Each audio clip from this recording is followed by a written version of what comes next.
Hi everyone, thank you guys so much for joining me for another episode of Makeup and Wake Up. I am always so thankful for all the support I get on this series, and if you guys do want to support the series, make sure that you go ahead and like this video and also comment to help the engagement. Today's video is going to be about the pink tax, and I was actually inspired to make this week's Makeup and Wake Up about the pink tax because of AOC's recent video with Vogue where she did her skincare routine and showed us how she gets her signature red lip. She talked about the pink tax in that video, and I was inspired to do this week's Makeup and Wake Up based around pink tax because my audience is made up largely of females, and the pink tax is something all of us women should be concerned about. So pink tax isn't actually taxes against women or like taxes that women pay. It really refers to the gender-based pricing on products and the fact that women pay more money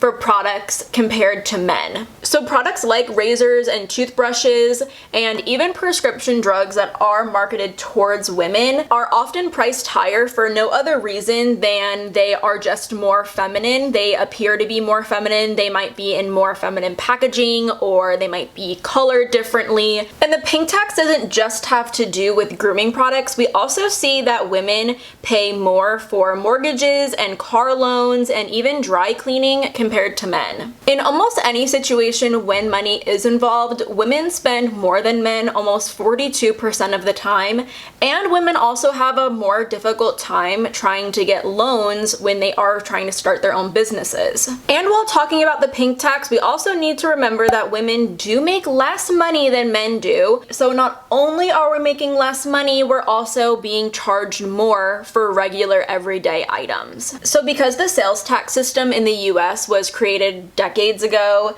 by politicians who, as we all know, definitely didn't care about women. A lot of politicians now definitely don't care about women. But at the time, the politicians were able to decide which products were tax-free and which products would be taxed. Because the sales tax system in America hasn't changed to reflect the times, things like menstrual products that should be tax-free aren't, and they usually cost a lot of money, and a lot of women all over the US, all over the world really, don't have access to menstrual products. Another reason why we see pink tax happening is because women's clothing, for example, when importing from other countries, their tariffs are higher, so the price of them is just higher, like the taxes on them are just higher. So that is a reason why we do see pink tax. And another reason why we see pink tax is because manufacturers like to claim that it does cost more to produce women's products. And manufacturers do consider the product design and the cost of marketing when thinking about how much they need to be charging for women products. I will put up examples of pink tax on the screen, but I'm going to read off the price differences in what deodorant, razors, t-shirts, and bikes are between women and men. So a woman's Dove deodorant costs $4.89 compared to men's Dove deodorant that is $4.39. So women are spending 50 cents more on deodorant if they're choosing to go with Dove. A woman's razor costs $9.99 compared to a men's razor that costs $5.99.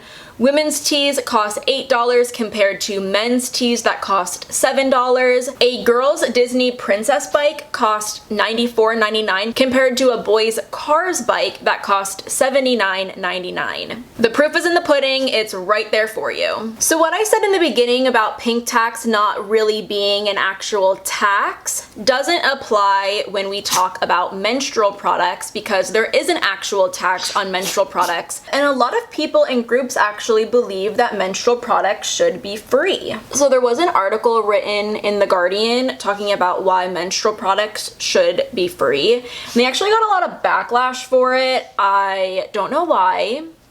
I don't really know what the counter argument to that could be. The article stated that hygiene products are vital for health and well-being. The article also talked about how difficult it is for low-income women to have access to tampons and pads, something that a lot of us take for granted, and the fact that food stamps do not cover hygiene products, and a lot of times women will end up selling their food stamps in order to afford their menstrual products. Another big issue is women's prisons. Women do not have access a lot of the times to tampons or pads while they are incarcerated, and that is truly insane to me. I don't know why menstrual products are not free, especially when you think about the fact that half the population needs menstrual products every month, multiple times a day, for about 30 years of their life. To me, it's pretty much a non-negotiable that feminine hygiene products are a necessity. The Guardian article also cited something that Gloria Steinem said in 1986. She said that if men got periods, they would brag about how long and how much, that boys would talk about their menstruation as the beginning of their manhood. There would be gifts and religious ceremonies, and sanitary supplies would be federally funded and free. We all joke about if men could get pregnant, birth control would be sold over the counter and it would be flavored candy. When shopping for cars and homes, women are more likely to spend more money than men. In a Stanford study, they found that women who went to go purchase a used car were twice as likely to be quoted for a higher price on the car compared to men, and pay an average of 2% more. In instances of women of color, they are quoted 4% more than white men. And when it comes to getting our car repaired, women are more likely to be quoted a higher price in car repairs. And in 25 states in the United States, women pay more in car insurance. So why pink tax? The reason why women pay more for the same services and goods compared to men, the reasons just vary. A lot of it is an issue of inequality and discrimination towards women, and a lot of it is also marketing and profits. Companies will say there's production differences, say they need different colors or product material to create products that are marketed towards women. Companies will say that the materials of those products do cost more, which reflects in the pricing of them. Tariffs on imported goods are often higher on women products than men's products. This is especially the case in clothing because a lot of the clothes in the US are gendered, so there are obviously women clothing and men's clothing, and the average task rate for women's clothing is 15.1% compared to men's clothing, which is 11.9%. There is also this idea about price sensitivity.